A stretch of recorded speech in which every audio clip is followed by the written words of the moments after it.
Assalamualaikum warahmatullahi wabarakatuh. Pertama-tama, kami mengucapkan terima kasih kepada Ibu Anggia Sekar Putri SCMM selaku dosen pengampu dari Bank dan Lembaga Non-Bank. Kami dari kelompok 5 dengan anggotanya saya sendiri yaitu Muammar Kadafi Ali Harun, lalu ada Atika Aprilianda, Hardiansyah, Rina Anggriani, dan Yuli Fatmawati. Pada video ini, kami akan mempresentasikan hasil kelompok kami mengenai dana pensiun. Baiklah, di sini ada beberapa pembahasan mengenai materi yang akan kami bahas, yaitu ada definisi dana pensiun, fungsi program dana pensiun, tujuan dana pensiun, jenis-jenis pensiun, jenis-jenis program pensiun, lembaga penyelenggaraan program pensiun, dana pensiun syariah, dan sandwich generation. Langsung kita masuk ke pembahasan pertama, yaitu ada definisi dana pensiun. Dana pensiun adalah lembaga atau badan hukum yang mengelola program pensiun yang dimaksudkan untuk memberikan kesejahteraan kepada karyawan suatu perusahaan, terutama yang telah pensiun, dan telah ditetapkan dalam Undang-Undang Nomor 11 Tahun 1992. Selanjutnya akan dibahas oleh rekan saya, Hardiansyah. Yang kedua yaitu fungsi program dana pensiun bagi peserta antara lain. Yang pertama, tabungan dan investasi, yaitu seluruh akumulasi iuran peserta dan pemberi kerja serta hasil investasinya semata-mata diperuntukkan bagi peserta. Yang kedua, untuk pensiun, dalam pengertian bahwa seluruh iuran dan hasil pengembangannya baru akan bisa dibayarkan setelah peserta pensiun dalam bentuk manfaat pensiun, tergantung dari dana pensiunnya. Apabila peserta yang telah pensiun meninggal dunia, maka manfaat pensiun bulanan bisa diterima kepada janda atau duda atau anak yang masih berhak. Yang ketiga, asuransi, yaitu dalam hal peserta meninggal dunia atau sakit sehingga tidak bisa bekerja sebelum usia pensiun normal, maka dalam perhitungan manfaat pensiun bisa dianggap bahwa masa kerjanya mencapai hingga usia berhak menerima manfaat pensiun. Selanjutnya, tujuan dana pensiun. Yang pertama, bagi pembagi kerja, memberikan penghargaan kepada para karyawan yang telah mengabdi di perusahaan tersebut, memberikan rasa aman dan segi batinnya sehingga dapat menurunkan turnover karyawan, meningkatkan motivasi karyawan dalam pelaksanaan tugas sehari-hari, meningkatkan citra perusahaan di mata masyarakat dan pemerintah. Yang kedua, bagi pekerja, kepastian memperoleh penghasilan di masa yang akan datang sesuai masa pensiun, memberikan rasa aman dan dapat meningkatkan motivasi untuk bekerja. Yang ketiga, bagi penyelenggara, pengolahan dana pensiun untuk mengolah keuntungan dengan melakukan berbagai kegiatan investasi, turut membantu dan mendukung program pemerintah. Yang selanjutnya yang akan disampaikan oleh Atika. Yang selanjutnya itu jenis-jenis pensiun. Jenis-jenis pensiun itu ada 4. Yang pertama pensiun normal, pensiun dipercepat, pensiun ditunda, dan pensiun cacat. Maksud dari pensiun normal yaitu pensiun yang diberikan untuk karyawan yang usianya telah mencapai masa pensiun seperti yang ditetapkan oleh perusahaan. Yang kedua itu pensiun dipercepat. Pensiun yang dipercepat yang diberikan dengan kondisi tertentu seperti pengurangan pegawai perusahaan. Terus yang ketiga pensiun ditunda, yang diartikan bahwa pensiun yang diberikan untuk karyawan yang meminta pensiun sendiri namun usia pensiun belum memenuhi untuk pensiun. Dalam hal ini karyawan tersebut tetap berhenti bekerja atau keluar dan pensiunnya baru dibayarkan setelah mencapai usia tertentu. Terus yang selanjutnya terakhir pensiun cacat. Pensiun cacat yang diberikan karena adanya kecelakaan sehingga pekerja dianggap tidak mampu lagi untuk dipekerjakan pada perusahaan. Selanjutnya dijelaskan oleh Muammar Kadafi. Selanjutnya yaitu jenis program pensiun. Berdasarkan Undang-Undang Nomor 11 Tahun 1992 tentang dana pensiun, terdapat 3 macam program dana pensiun, yaitu program pensiun manfaat pasti atau PPMP, program pensiun iuran pasti atau PPIP, dan yang terakhir yaitu dana pensiun berdasarkan keuntungan. Yang pertama yaitu program pensiun manfaat pasti. Program pensiun yang manfaatnya ditetapkan dalam peraturan dana pensiun atau program pensiun lain yang bukan merupakan program pensiun iuran pasti, atau iuran merupakan beban karyawannya dipotong dari gaji.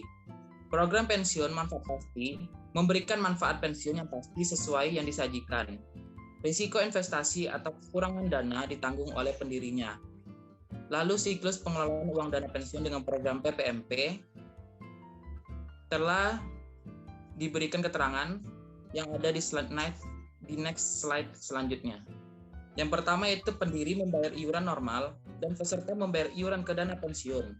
Namun bila kekayaan bersih dana pensiun lebih rendah dari kewajiban aktuaria, maka pendiri harus menambah iuran agar kekayaan bersih minimal sama dengan kewajiban aktuaria dengan cara membayar iuran tambahan. Kewajiban aktuaria harus dihitung oleh aktuaris merupakan total dana yang dibutuhkan untuk membayar kewajiban pembayaran manfaat pensiun hingga pensiunan habis yang dihitung dengan nilai sekarang. Yang kedua yaitu kekayaan bersih sebesar minimal 95% harus diinvestasikan. Hasil investasi harus dikembalikan ke dana pensiun untuk menambah kekayaan bersih. Yang ketiga yaitu pengeluaran dana untuk biaya operasional termasuk aset operasional diatur di dalam peraturan dana pensiun masing-masing dana pensiun. Yang keempat yaitu manfaat pensiun dibayar sesuai yang telah diatur di dalam peraturan dana pensiun masing-masing dana pensiun. Berikut adalah contoh perhitungan program pensiun manfaat pasti. Pak Tori merupakan pegawai PT Telkom dan sudah menjadi peserta dana pensiun Telkom selama 29 tahun. 1 tahun lagi, Pak Tori akan memasuki masa pensiun dengan masa kerja 30 tahun serta gaji pokok terakhir sekitar 3 juta. Dana pensiun Telkom menjalankan program pensiun manfaat pasti dengan iuran peserta sebesar 5% dari PHDP. Apabila rumus manfaat pensiun di dana pensiun Telkom adalah MP sama dengan MK kali F kali PHDP, dengan faktor penghargaan tahunan F sama dengan 2,5% dan PHDP sama dengan gaji pokok terakhir sebesar 3 juta rupiah, dengan masa kerja 30 tahun, maka manfaat pensiun per bulan yang akan diterima oleh Pak Tori adalah MP sama dengan 30 kali 2,5% kali 3 juta rupiah sama dengan 2.250.000 rupiah. Selanjutnya itu program pensiun iuran pasti.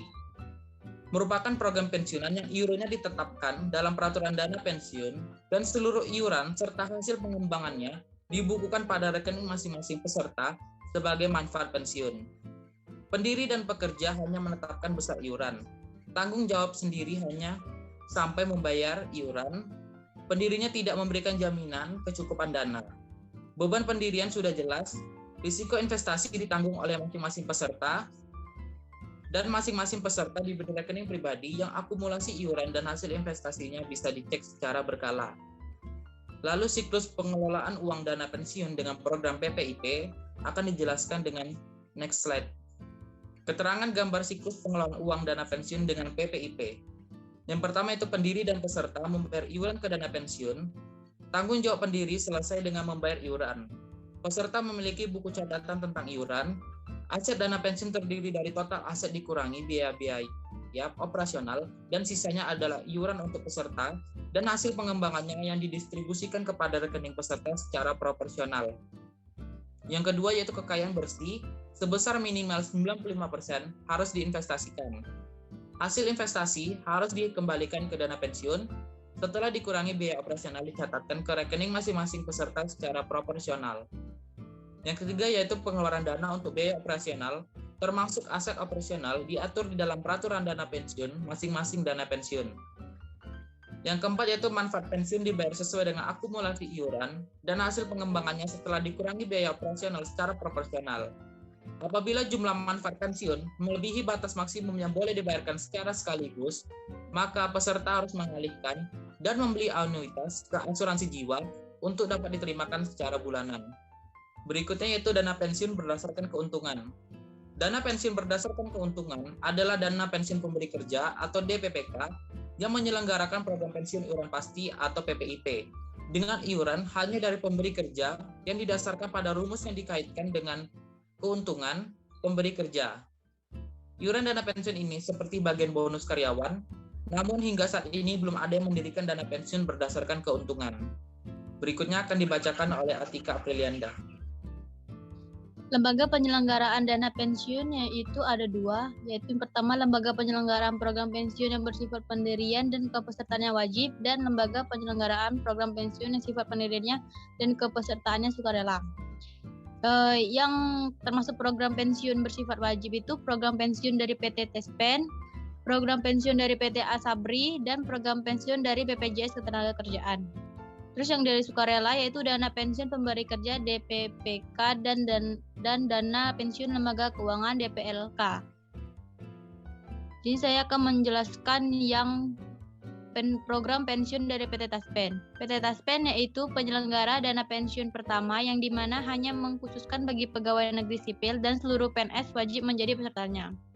Program kesejahteraan PNS yang dikelola oleh PT Taspen terdiri dari tabungan hari tua dan pensiun atau manfaat pensiun, di mana tabungan hari tua adalah suatu program asuransi dari asuransi dwiguna yang dikaitkan dengan usia pensiun ditambah dengan asuransi kematian. Terus yang pensiun atau manfaat pensiun adalah pengertian yang diterima oleh penerima pensiun setiap bulan berdasarkan peraturan perundang-undangan yang berlaku. Pada peraturan pemerintah PP nomor 20 tahun 2013 tentang asuransi sosial PNS disebutkan bahwa semua instansi pemerintah baik di pusat maupun daerah wajib memotong 8% dari penghasilan bulanan PNS setelah dikurangi dengan tunjangan pangan untuk iuran pensiun dan hari tua. Perincian penggunaan dana itu sebesar 4,75% untuk program pensiun dan 3,25% untuk tunjangan hari tua, dan aturan ini berlaku untuk seluruh PNS. Yang kedua yaitu program pensiun dari PT Asabri.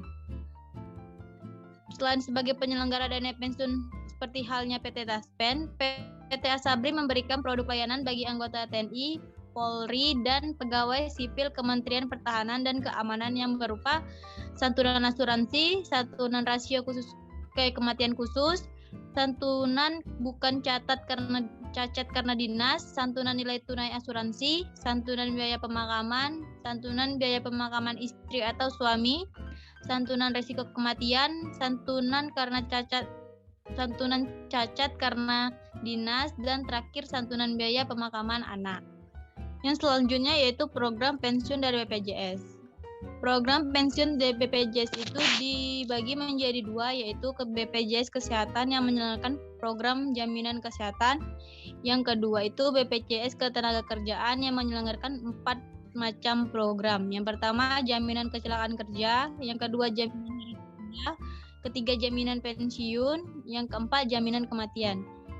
Yang dimana BPJS dibentuk berdasarkan Undang-Undang Nomor 21 Tahun 2011 tentang Badan Penyelenggaraan Jaminan Sosial adalah badan hukum publik yang dibentuk oleh pemerintah untuk menyelenggarakan program jaminan sosial. BPJS ini berdasarkan prinsip kegotong royongan, nirlaba, keterbukaan, kehati-hatian, akuntabilitas, portabilitas, kepesertaan bersifat wajib, dan hasil pengelolaan dana jaminan sosial seluruh untuk pengembangan program dan sebesar-besarnya bagi kepentingan peserta. Diatur oleh Peraturan Pemerintah Republik Indonesia Nomor 45 Tahun 2015 tertanggal 30 Juni 2015 tentang penyelenggaraan program jaminan pensiun, dan Peraturan Menteri Ketenagakerjaan Nomor 29 Tahun 2015 tentang tata cara pendaftaran kepesertaan, pembayaran, dan penghentian manfaat jaminan pensiun. Dalam peraturan pemerintah ini yang dimaksud dengan jaminan pensiun adalah jaminan sosial yang bertujuan untuk mempertahankan derajat kehidupan yang layak bagi peserta dan atau ahli warisnya dengan memberikan penghasilan setelah peserta memasuki usia pensiun yang mengalami cacat total, tetap, atau meninggal dunia. Usia pensiun berdasarkan Peraturan Pemerintah Nomor 45 Tahun 2015 tentang penyelenggaraan program jaminan dana pensiun, usia pensiun ditetapkan menjadi 56 tahun. Mulai 1 Januari 2019, usia pensiun ditetapkan menjadi 57 tahun. Usia pensiun selanjutnya bertambah 1 tahun untuk setiap 3 tahun berikutnya hingga mencapai usia pensiun 65 tahun. Adapun manfaat pensiun yang pertama itu pensiun hari tua, pensiunan cacat, pensiunan janda atau duda, pensiunan anak, dan pensiunan orang tua. Selanjutnya yaitu lembaga penyelenggaraan dana pensiun. Terdapat 2 lembaga penyelenggaraan program pensiun yang sifat pendirian dan kepesertaannya sukarela. Yang pertama yaitu Dana Pensiun Pemberi Kerja atau DPPK. Dana pensiun pemberi kerja merupakan dana pensiun yang dibentuk oleh orang atau badan yang mempekerjakan karyawan selaku pendiri untuk menyelenggarakan program pensiun manfaat pasti atau program pensiun iuran pasti bagi kepentingan sebagian atau seluruh karyawannya sebagai peserta dan yang menimbulkan kewajiban terhadap pemberi kerja. Yang kedua yaitu Dana Pensiun Lembaga Keuangan atau DPLK. Dana pensiunan lembaga keuangan adalah dana pensiun yang dibentuk oleh bank atau perusahaan asuransi jiwa untuk menyelenggarakan program pensiun iuran pasti atau PPIP bagi perorangan, baik karyawan maupun pekerja mandiri yang terpisah dari dana pensiun pemberi kerja bagi karyawan bank atau perusahaan asuransi jiwa yang bersangkutan. Baiklah, di sini saya akan melanjutkan pembahasan dari teman saya yaitu mengenai dana pensiun syariah. Nah, definisi dari dana pensiun syariah yaitu adalah kegiatan atau dana pensiun yang seluruh kegiatannya diselenggarakan berdasarkan prinsip syariah. Istilah dalam dana pensiun syariah itu diantaranya ada unit syariah, pengelolaan unit syariah, Dewan Pengawas Syariah yang selanjutnya disingkat dengan DPS, Dewan Syariah Nasional, Majelis Ulama Indonesia, selanjutnya ada paket investasi syariah, ada yang namanya akad, ada akad hibah bin syar, akad hibah muqayyadah, dan akad wakalah bin ujrah. Nah, saya akan bahas satu-satu mengenai istilah dari dana pensiun. Yang pertama adalah unit syariah. Unit syariah adalah unit yang dibentuk oleh DPPK untuk menyelenggarakan program pensiun berdasarkan prinsip syariah. Selanjutnya ada pengelola unit syariah. Adalah pengurus DPPK yang ditunjuk berdiri sebagai penanggung jawab penyelenggara unit syariah. Selanjutnya ada Dewan Pengawas Syariah yang selanjutnya disingkat dengan DPS, adalah dewan yang bertanggung jawab memberikan nasihat dan saran serta mengawasi pemenuhan prinsip syariah dalam penyelenggaraan program pensiun berdasarkan prinsip syariah. Selanjutnya ada yang namanya Dewan Syariah Nasional atau Majelis Ulama Indonesia, adalah lembaga Islam dengan tugas dan fungsi untuk menetapkan fatwa dan mengawasi penerapannya dalam rangka menumbuh kembangkan usaha bidang keuangan, bisnis, dan ekonomi syariah di Indonesia. Selanjutnya ada paket investasi syariah. Adalah sekumpulan jenis investasi berdasarkan prinsip syariah yang ditawarkan oleh DPLK.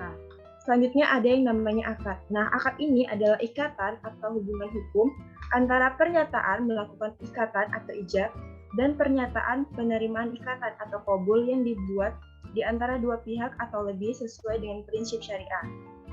Akad hibah. Akad hibah adalah akad yang berupa pemberian dana dari pemberi kerja atau wahib kepada pekerja mauhublah dalam penyelenggaraan program pensiun berdasarkan prinsip syariah. Selanjutnya ada yang namanya akad hibah bin syar. Adalah akad hibah yang baru terjadi atau efektif apabila syarat-syarat tertentu telah terpenuhi. Selanjutnya ada yang namanya akad hibah muqayyadah. Adalah akad hibah di mana pemberi kerja atau wahib menentukan orang-orang atau pihak-pihak yang berhak menerima manfaat pensiun, termasuk ketidakbolehan mengambil manfaat pensiun sebelum waktunya. Selanjutnya yang terakhir adalah akad wakalah bin ujrah, adalah akad wakalah dengan imbalan upah atau ujrah. Istilah lain dalam dana pensiun syariah itu ada yang namanya akad wakalah, adalah akad berupa pelimpahan kuasa oleh pemberi kuasa kepada pihak lain dalam hal-hal boleh diwakilkan. Selanjutnya ada akad nanti cut aja ya Yul.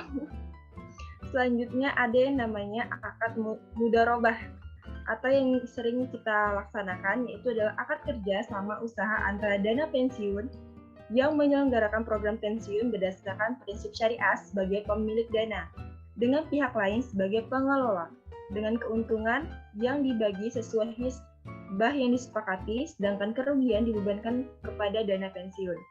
Selanjutnya ada yang namanya akad ijarah, adalah akad penyaluran dana untuk pemindahan hak guna atau manfaat atas barang atau jasa dalam waktu tertentu dengan pembayaran sewa atau ujrah antara dana pensiun yang menyelenggarakan program pensiun berdasarkan prinsip syariah sebagai penyewa dengan pemberi sewa, tanpa diikuti pengalihan pemilikan atas barang atau jasa di itu sendiri. Selanjutnya yang terakhir adalah dana takzir. Adalah dana yang dibayarkan pemberi kerja kepada dana pensiun yang menyelenggarakan program pensiun berdasarkan prinsip syariah sebagai konsekuensi terhadap keterlambatan pembayaran iuran oleh pemberi kerja yang digunakan sebagai dana sosial. Baiklah, di sini ada skema dari dana pensiun, yang mana skema ini melibatkan 4 pihak utama, yaitu pemberi kerja, wahib, pihak invest, peserta, dan pensiun atau ahli waris. Secara umum, tidak ada yang berbeda dari skema dana pensiun syariah dengan dana pensiun konvensional. Namun yang membedakan paling utama adalah setiap transaksi dalam dana pensiun syariah menggunakan akad syariah. Sebagai contoh, akad hibah bin syar dan hibah muqayyadah adalah akad yang digunakan pemberi kerja kepada peserta dalam hal pembayaran iuran pensiun. Dalam konteks kegiatan pelimpahan kuasa dengan imbal jasa atau fee kepada pihak ketiga digunakan akad wakalah bin ujrah dan akad mudharabah. Namun jika dana pensiun memakai pihak ketiga, maka dana pensiun dapat menggunakan akad ijarah. Oke, next. Selanjutnya di sini ada yang namanya konsep dari dana pensiun syariah. Penyelenggara program pensiun berdasarkan prinsip syariah wajib menggunakan akad. Yang pertama ada yang namanya akad hibah bin syar, akad hibah muqayyadah, akad wakalah bin ujrah, akad mudharabah, akad ijarah, dan akad lain yang diterbitkan oleh Dewan Syariah Nasional Majelis Ulama Indonesia.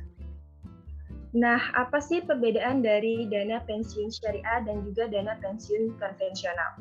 Nah, kita bisa lihat dari bagaimana penerimaan iuran, investasi, hasil investasi atau pengembangan dana dan juga manfaat pensiun. Nah, untuk penerimaan iuran, konvensional ini iurannya sebagai kewajiban atau komitmen pemberi kerja kepada pekerja melalui pendanaan dana pensiun dan tidak dapat ditarik kembali iurannya. Sedangkan untuk syariah, penerimaan iurannya diberlakukan secara hibah. Akad hibah bin syar dan akad hibah muqayyadah digunakan antara pemberi kerja dan peserta dalam hal pembayaran iuran. Selanjutnya perbedaannya kita dapat lihat dari investasinya. Nah, untuk konvensional, investasinya itu instrumen investasi bebas atau tidak dibedakan syariah atau tidak baik pasar uang dan pasar modal. Sedangkan untuk syariah, investasinya itu berdasarkan syariah saja dan di pasar uang dan pasar modal syariah. Selanjutnya kita lihat dari hasil investasi atau pengembangan dananya. Untuk konvensional bagaimana? Nah, untuk konvensional ini menggunakan imbal hasil berupa bunga atau pengembangan. Sedangkan untuk syariah itu bagi hasil atau profit sharing atau yang kita kenal sebagai mudharabah. Selanjutnya untuk yang terakhir kita dapat lihat dari manfaat pensiunnya. Kalau untuk konvensional tergantung hasil investasinya atau non-syariah. Besar manfaat sesuai hasil investasi non-syariahnya. Sedangkan untuk konvensional manfaat pensiunnya itu dapat dilihat dari sesuai hasil investasi dari syariah tersebut. Baiklah, selanjutnya yaitu tentang sandwich generation. Nah, apa sih yang dimaksud dengan sandwich generation atau generasi sandwich? Istilah ini muncul pertama kali disebutkan oleh Dorothy L. Miller pada tahun 1981 pada jurnalnya yang disebut dengan judul The Sandwich Generation: Adult Children of the Aging. Nah, generasi sandwich ini merupakan orang-orang yang memiliki tanggung jawab finansial dalam mengurus keluarga dan anak serta orang tuanya. Seperti yang ada di gambar yang ditampilkan dalam presentasi ini. Bagaikan sandwich, seseorang ini bakalan terhimpit dalam dua memenuhi kebutuhan. Yang satu dia memenuhi kebutuhan anaknya, yang satu lagi dia harus memenuhi kebutuhan dari orang tuanya. Namun, dalam beberapa catatan dikatakan bahwa ketika seseorang itu memiliki penghasilan yang cukup, maka itu tidak apa-apa kalau misalnya dia masih termasuk ke generasi sandwich. Kenapa? Karena ketika seseorang itu memiliki penghasilan yang cukup, maka ia memiliki kesempatan untuk berbakti kepada orang tuanya. Diberikan kemampuan finansial juga untuk mengemban tanggung jawab ini. Selanjutnya, nah, menurut Mbak Prita Hapsari Gozi, CEO Zep Finance, ia mengatakan bahwa generasi sandwich ini muncul karena dulunya orang yang merupakan korban itu merupakan korban juga dari generasi sandwich tersebut. Jadi berterusan seperti mata rantai. Selanjutnya, apa sih penyebab dari terjadinya sandwich generation itu? Yang pertama, kurang matangnya mempersiapkan masa pensiun, yang dulunya dia juga sandwich generation juga. Dua, terjadinya kejadian-kejadian di luar dugaan, seperti misalnya mereka punya penghasilan yang cukup, tapi tiba-tiba ada seperti bencana ataupun kemalingan dan lain-lainnya yang membuat berkurangnya penghasilan mereka atau menghilangnya penghasilan mereka.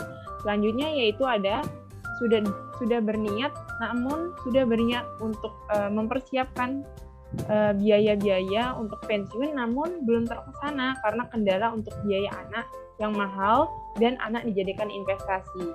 Nah, perlu digarisbawahi, anak itu bukan investasi. Kenapa anak bukan investasi? Karena kalau kita menganggap seorang anak itu investasi, maka kita mengharapkan imbalan dari seorang anak itu tersebut ketika kita menyekolahkannya, mensekolahkannya, terus ketika dia sudah besar, sudah dewasa, kita mengharapkan imbalan dari apa sih yang dia dapat, tidak seperti itu. Namun anak adalah karunia yang harus kita jaga dan kita besarkan sebagaimana mestinya. Selanjutnya, bagaimana sih upaya pencegahan terjadinya sandwich generation ini? Yang pertama, atur dan kelola keuangan kita dengan hati-hati dan bijak. Hindari impulsive spending. Jadi, belilah sesuai dengan kebutuhan yang tidak terlalu dibutuhkan untuk kebutuhan kita, sebaiknya kita hindari. Yang kedua, proteksi seluruh keluarga dengan asuransi kesehatan. Contohnya, asuransi kesehatan itu BPJS. Jadi setiap keluarga sudah ada BPJS-nya masing-masing. Jadi ketika ada keadaan darurat, pendapatan kita lagi menurun, masih ada asuransi BPJS Kesehatan yang bisa menanggung biaya pengobatan keluarga. Selanjutnya, evaluasi investasi dan melakukan tabungan secara berkala. Yang keempat, lakukan tambahan sumber penghasilan melalui bisnis sampingan atau era digital. Bisa menambah seperti memanfaatkan internet, jualan online, YouTube, atau lain-lainnya. Sandwich generation. Seperti yang dikatakan tadi, anak adalah karunia, bukan investasi. Sebagai keluarga, kita memang harus tetap melakukan yang terbaik untuk keluarga dan orang tua. Maka bekerjalah lebih giat untuk mengatur keuangan kita. Ayo putus mata rantai sandwich generation mulai dari sekarang dengan cara berinvestasi dan melakukan perencanaan pada dana pensiun untuk kedepannya. Baiklah, itu saja presentasi dari kelompok kami. Terlebih dan terkurang kami mohon maaf apabila terjadi kesalahan yang mungkin terjadi selama proses presentasi. Wassalamualaikum warahmatullahi wabarakatuh.